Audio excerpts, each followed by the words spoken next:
In 2021, as bus operators limped out of the pandemic, the government, more specifically the Department for Transport, decided that something should be done to support the bus industry as it returned back to sustainability. One of these schemes were bus service improvement plans. New, devolved Combined Authority regions would create and then submit their improvement plan to the DfT for consideration, at which point the DfT would decide how to allocate the funding they had. The West Yorkshire Combined Authority, with its relatively new mayor at this point in time, submitted their bus service improvement plan to the DfT and were lucky enough to be awarded just under £70 million over a 3 to 5 year period. Although this sum was significantly less than what the plan had indicatively asked for, the authority wasn't in a position to complain given other regions hadn't won any funding at all, meaning that the work, and more importantly money, that had been used to create these plans had been spent for nothing at all. This result left many regions bitter, especially South Yorkshire Mayor at the time, Dan Jarvis. West Yorkshire's plan included two main areas of interest. Firstly, fare capping within the region, and secondly, network management, including the protection of vital services and enhancement when possible. Fare capping began with the launch of Mayor's Fares, in which any single ticket travelling within West Yorkshire was capped at £2, whilst day tickets for the entire region were capped at £4.50. The latest figures for the cost of this fare capping was reported as being £22.4 million, though this has likely risen since the last report covering the scheme. The other element of the bus service improvement plan covering network management has led to considerable shifts in the bus provision across the region. This network enhancement element of the package has been given the somewhat comical name of Superbus, but the first tranche of intervention began in earnest last year as a pilot. The town of Keighley was selected to be the pilot area. Self-contained and largely dominated by just one major bus provider, the town allowed the Superbus idea to be tested before more substantial schemes were implemented. Superbus in Keighley entailed the following interventions. 2 key town corridors would have their bus frequency increased, the town area would have a subsidised £1 flat single fare, and a new 60A service would be created to fill in gaps left behind in the wake of another operator rerouting its service elsewhere. The Keighley Bus Company, a Transdev Blazefield subsidiary, was then given £2.75 million to support the implementation of the Superbus scheme, and the results of the intervention would soon follow. Results from the intervention showed that the increased frequency on the 2 town corridors caused an over 20% increase in customer numbers on both, and that the new 60A service has increased passenger numbers by 28%.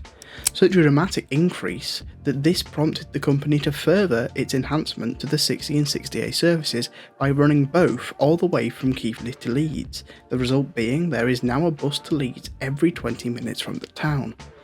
This success proved the Superbus concept of enhancement, and the authority quickly began its wider rollout across the region.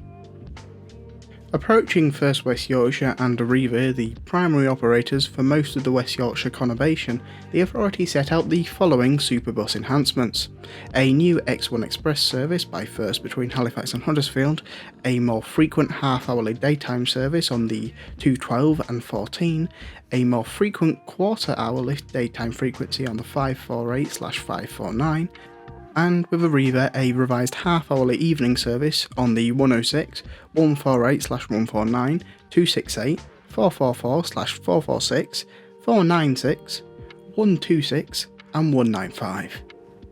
It's unclear how much the enhancement with Arriva has cost, but the creation of the new X1 service as part of Superbus was reported to have cost the authority £2.63 million, whilst Arriva has been indicatively awarded £2 million for service enhancements that are planned for this summer.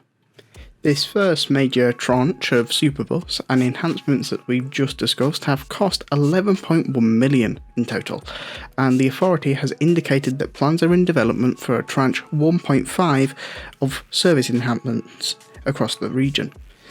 This means that in the time between the BSIP's funding success of the £70 million of the first award, around £30 million has been spent.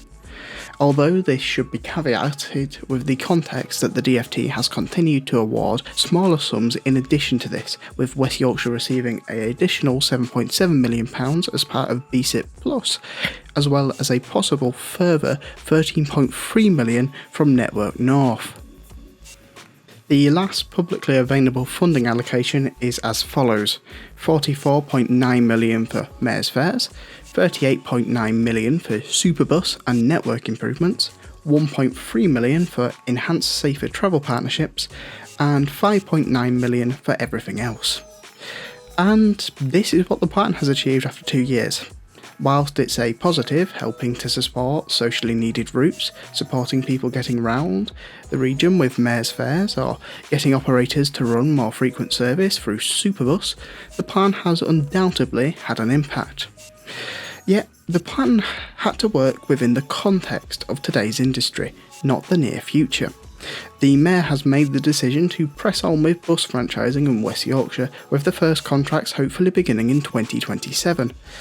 Whilst a step forward, my point is that the biggest elements of the BSIP are basically propping up private operators, which runs opposite to the very nature of having them be private.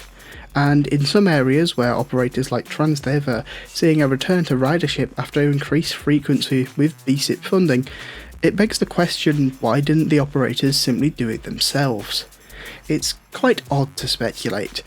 If the BSIP didn't exist, would these routes see a similar return to form, being wholly private, or would, without the increased intervention and funding, would it just be allowed to continue to drift downwards? I guess we'll never know.